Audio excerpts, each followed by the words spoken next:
Okay, we're back for our next exciting problem.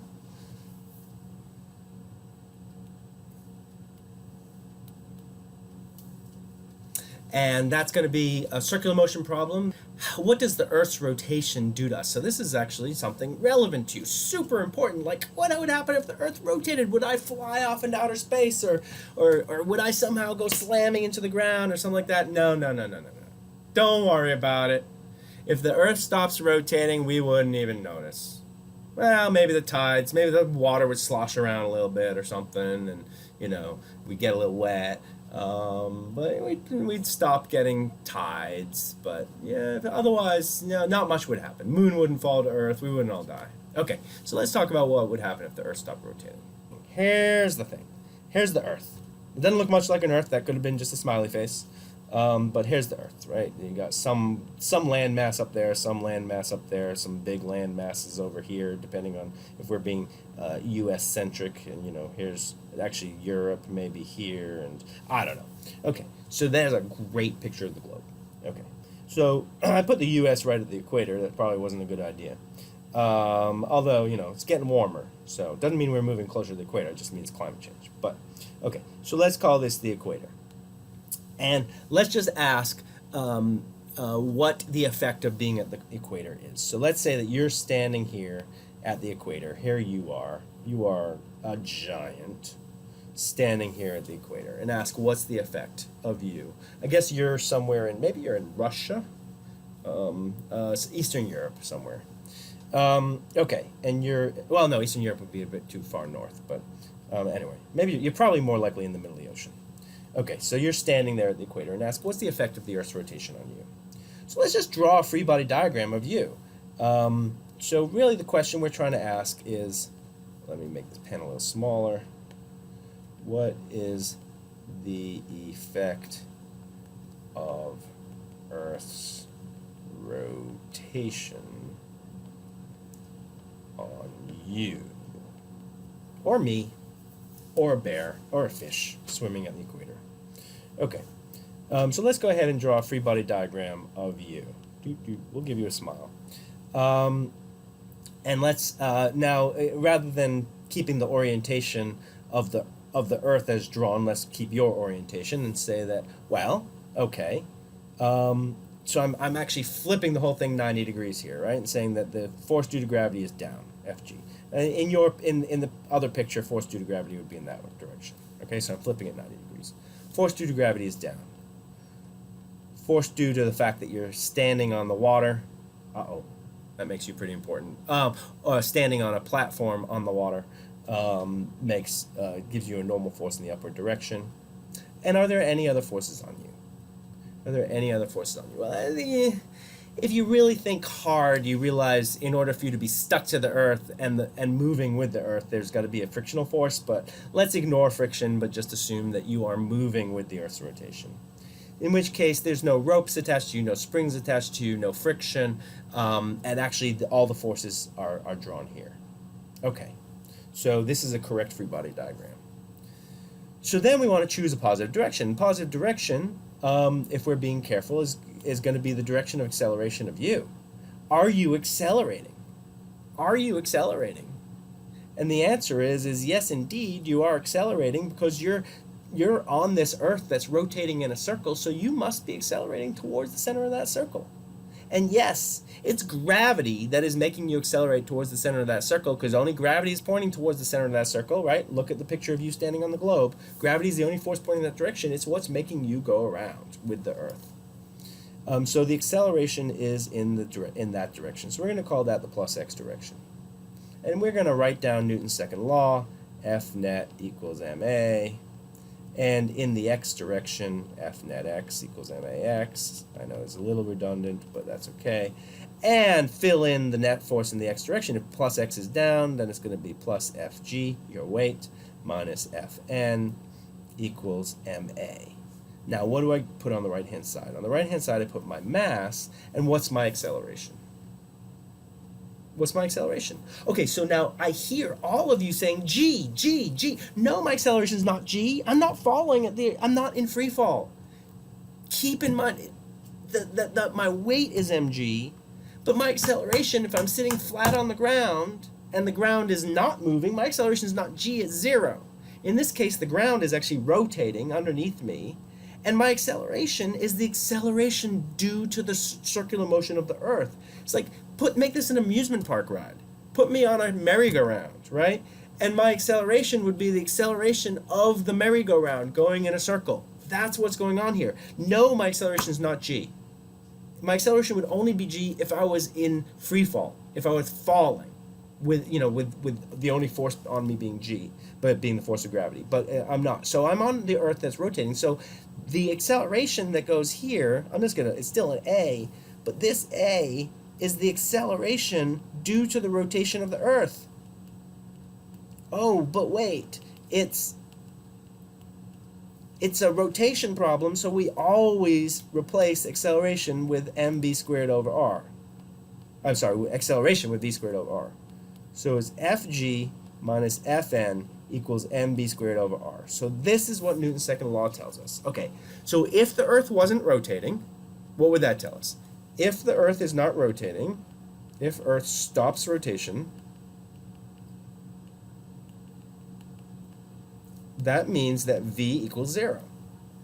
If the Earth stops rotation, that simply says that fg minus fn equals 0. What does that tell us? Does that tell us that we are weightless? Does that tell us we're being thrown off the Earth? No, what that tells us is that the gravitational force on us is equal to the normal force, which is no different than any other time we were standing on the ground. We said the gravitational force is equal to the normal force. So actually, when we have an object flat on a surface and we say that the gravitational force is equal to the normal force if there's no other forces acting on it, that situation is where we're assuming the Earth is not rotating. So up until now, we've always assumed the Earth is not rotating, and we'll keep assuming the Earth is not rotating. But for the sake of this problem, let's include the rotation of the Earth. So what does the rotation of the Earth do? So back to our original question, what is the effect of the Earth's rotation? The effect of the Earth's rotation is that it effectively changes our weight, right? Because this equation is no longer true. And remember, the weight that we feel, we don't actually feel Fg, we feel Fn. When we weigh ourselves, we put ourselves on a scale that's on a surface. We stand on a scale that is on a surface, and that surface, the legs went in the wrong direction. And that surface is on Earth. And Fg is equal to Fn, right? Fn is how hard the scale is pushing back on you, and that, by Newton's third law, is how hard you are pushing on the scale, and that's what the scale reads. Fn is what the scale reads. The scale does not read Fg, it reads Fn. If the acceleration of the Earth is 0, then the scale reads Fg, right? If the acceleration of the Earth is not 0, if the Earth is moving, so the velocity is not 0, so the acceleration is not 0. Therefore, we have to go back and say Fg minus Fn equals mv squared over r. And therefore, that tells us that Fn equals, solving for Fn, equals Fg minus mv squared over r.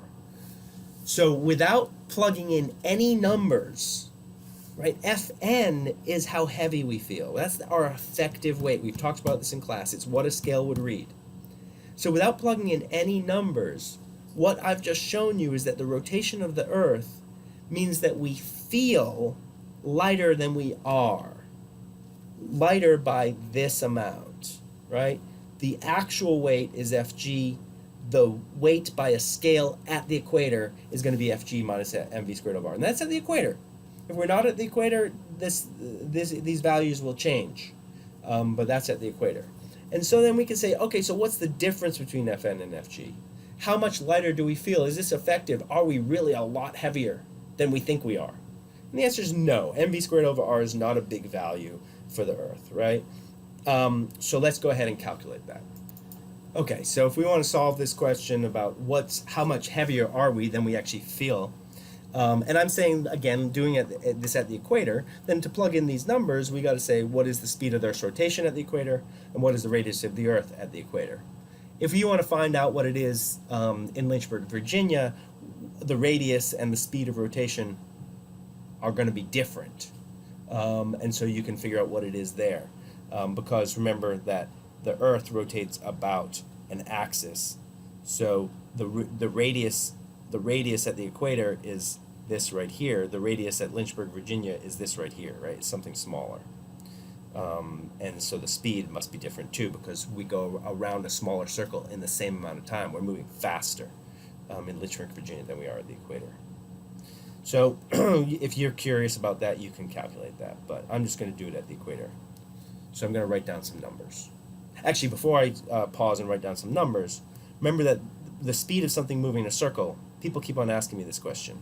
The speed of something moving in a circle, if it's moving in uniform circular motion at constant speed, that means uniform circular motion, all we have to do is figure out how far it moves in a circle, the circumference, 2 pi r, and how long it takes to move around that circle over a period. So every time we solve for speed for a uniform circular motion problem, it's always 2 pi r over t.